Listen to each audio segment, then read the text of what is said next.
bersama kami di Presisi Pagi.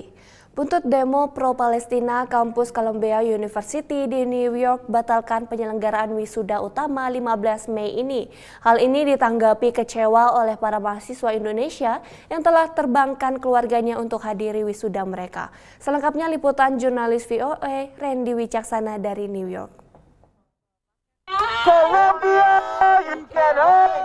Usai protes yang berujung ricuh, kampus top Ivy League di New York, Columbia University umumkan pembatalan wisuda utama untuk mahasiswanya 15 Mei ini. Hal ini direspon kecewa oleh para mahasiswa Indonesia yang berkuliah di Columbia University. Nah itu bikin orang-orang kaget banget karena kita taunya dari berita, bukan dari email universitas langsung. Ami dan Zarifah sudah lama menanti wisuda di kampusnya setelah berjuang meraih beasiswa LPDP dan masuk ke kampus prestis ini. Nyatanya, tak hanya wisuda utama ditiadakan, tapi kini semua akses kampus dikunci, bahkan untuk mahasiswanya. Zarifah mengaku kecewa karena telah terbangkan sang adik dari Bandung untuk hadiri wisudanya. Jadi kalau misalkan nggak datang wisuda, setidaknya bisa lihat kampus lah. Ini kan lihat kampus juga nggak bisa karena sedang ada lockdown kan. Udah hampir 2 minggu ya. Hampir 2 minggu kampus kita lockdown dengan kondisi kita lagi finals. Jadi nggak bisa belajar juga.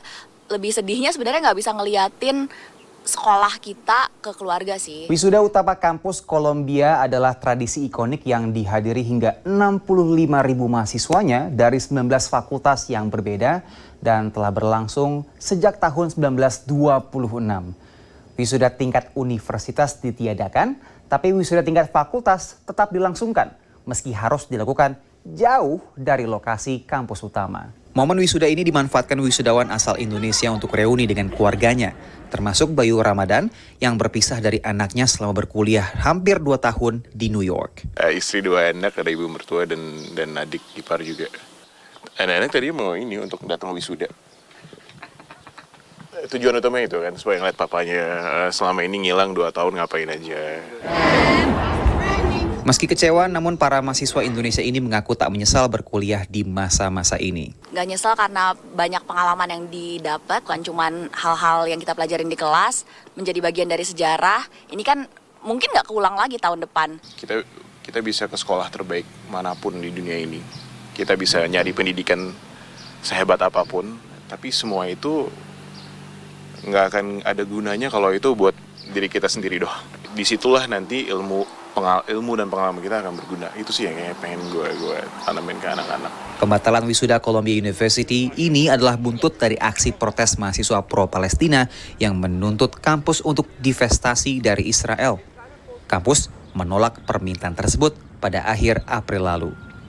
Dari New York, Randy Wicaksana, VOA. Pemirsa, salah satu tantangan utama pemakaian kendaraan listrik adalah infrastruktur pengisi daya yang masih kurang dalam belum merata. Di Ghana ada solusi bagi pengendara motor listrik, yakni ketersediaannya fasilitas untuk menukarkan baterai motor listrik yang sudah lemah dan perlu diisi kembali. Berikut liputan dari tim VOA. Linda Martey menyukai sepeda motor sejak kecil dan mengatakan ia ingin menentang stereotip bahwa sepeda motor adalah untuk kaum pria. Tapi saat pertama mencoba mengendarai sepeda motor, ia hampir terluka, jadi ia berhenti.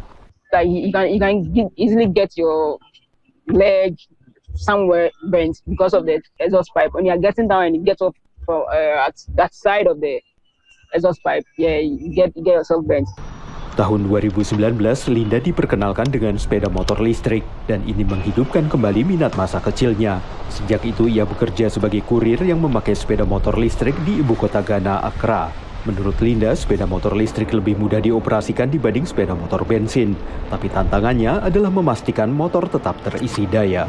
But with the kind of work we do, the deliveries and stuff, if you charge at home and you're out in town and you run out of battery, then you have to go back home and charge. No. Karena itu, Linda menukar baterai yang sudah lemah dengan baterai baru di stasiun-stasiun yang dikelola perusahaan baterai Ghana, Kova. Sepeda motor memainkan peran penting di Afrika untuk membawa orang dan barang, terutama di daerah dengan transportasi umum dan infrastruktur jalan yang terbatas. Para pakar industri mengatakan sepeda motor listrik lebih murah untuk dioperasikan dan lebih sedikit polusinya dibanding sepeda motor konvensional. Tapi menurut Bank Dunia, sekitar 50% kawasan Afrika Sub-Sahara tidak memiliki listrik. Bahkan tempat-tempat yang punya listrik pun akan kesulitan meningkatkan jumlah kendaraan listrik, menurut pendiri KOFA, Eric Nygaard. They are struggling with this in the Western world. So when you plug, imagine everybody comes home at 5 o'clock and plugs their cars in. I mean, what it does, it creates an extreme electricity demand spike, which is quite intense. And so putting that pressure on the current grid systems across Africa would not work. Baterai KOFA menyimpan listrik dari panel surya dan jaringan listrik nasional. Dan pengguna bisa menukar baterai yang habis kapan saja di banyak lokasi di seluruh ibu kota tanpa harus membebani jaringan listrik nasional.